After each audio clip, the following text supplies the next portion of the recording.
Tinjuan Hebat! Selamat sore Bapak dan Ibu. Pada kesempatan kali ini kita akan mensosialisasikan mengenai IoT untuk perkebunan. Pertama, mengapa IoT penting untuk perkebunan?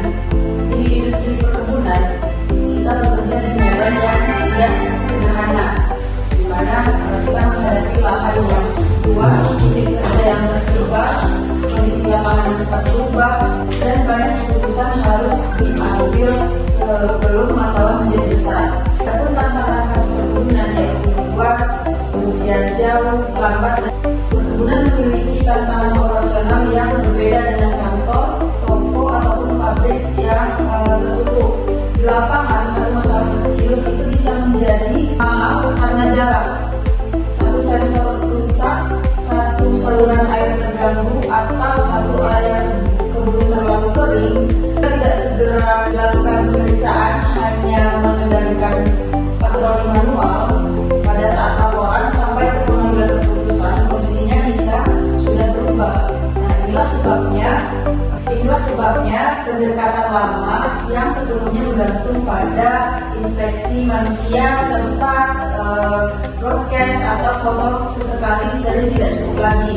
Perkebunan modern itu membutuhkan data lapangan yang hidup, bukan data yang datang terlambat. Dari automatic weather system ke IoT yang lebih luas, banyak pelaku perkebunan itu sudah akrab dengan automatic weather system atau AWS. Nah, ini titik awal yang sangat baik, di mana AWS itu membuktikan bahwa data lapangan dapat diambil secara otomatis dan dibaca secara real time. Namun, jika berhenti hanya pada cuaca, manfaat digitalisasi menjadi terlalu sempit. Cuaca memang penting, tetapi operasional kebun jauh lebih luas daripada suhu, kelembapan udara, curah hujan, atau tekanan udara. Logika IoT justru dimulai ketika pembacaan otomatis diperluas ke banyak titik keputusan lain di lapangan. Okay, next.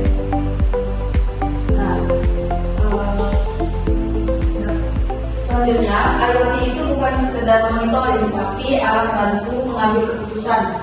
Kesalahan yang cukup sering terjadi adalah memandang IoT itu sebagai alat pemantau. Nah, akibatnya proyek berhenti di tahap memasang sensor lalu menampilkan grafik. Nilai utama IoT itu bukan pada banyaknya alat yang terpasang, melainkan pada kualitas keputusan yang bisa diambil dari data tersebut.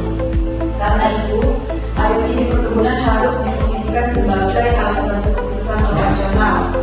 Cara berpikir yang lebih tepat adalah sebagai berikut. Pertama, IoT itu bisa memonitoring, misalkan apa yang sedang terjadi di lapangan, kemudian nanti di mana yang harus segera diperhatikan permasalahan yang ada di lapangan. Kemudian nanti IoT bisa menganalisis seperti pola permasalahan yang mulai terlihat, dan terakhir bisa decision support atau tindakan apa yang paling masuk akal untuk menanggulangi permasalahan yang ada di lapangan. Dampak IoT bagi efisiensi, keselamatan, mutu data, dan kecepatan respon. Dampak IoT pada efisiensi operasional, IoT bisa mengurangi pekerjaan berulang yang memakan waktu. Petugas tidak harus selalu datang ke semua titik hanya untuk memastikan semuanya normal. Nah, dengan IoT, sistem dapat menyaring mana yang normal dan mana yang perlu perhatian. Kemudian dampaknya terhadap keselamatan dan pengurangan risiko. Di lapangan, keterlambatan informasi ini bisa berdampak pada keselamatan. Misalkan alarm ini untuk kenaikan air, panas berlebih, kebakaran, gangguan pompa, atau kondisi ekstrim lainnya dapat mengurangi risiko kerusakan dan membantu tim bertindak lebih cepat. IoT sangat kuat ketika dipakai sebagai early warning system karena nilai terbesarnya justru muncul sebelum kejadian menjadi besar. Selanjutnya, untuk data lebih baik, manual itu sering menghadapi masalah klasik seperti terlambat, tidak lengkap, format tidak seragam, atau sulit dicek ulang. Memang IoT tidak menghapus semua masalah itu, tapi dapat sangat membantu memperbaiki disiplin data.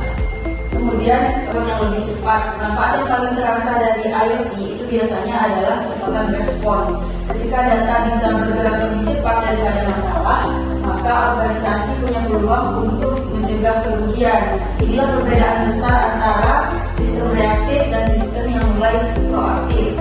Dengan sensor, konektivitas, dan alam yang tepat, kebun bisa bergerak dari budaya baru tahu setelah kejadian menjadi budaya mulai tahu sebelum terlambat. Oke, mungkin sekian sosialisasi sore ini mengenai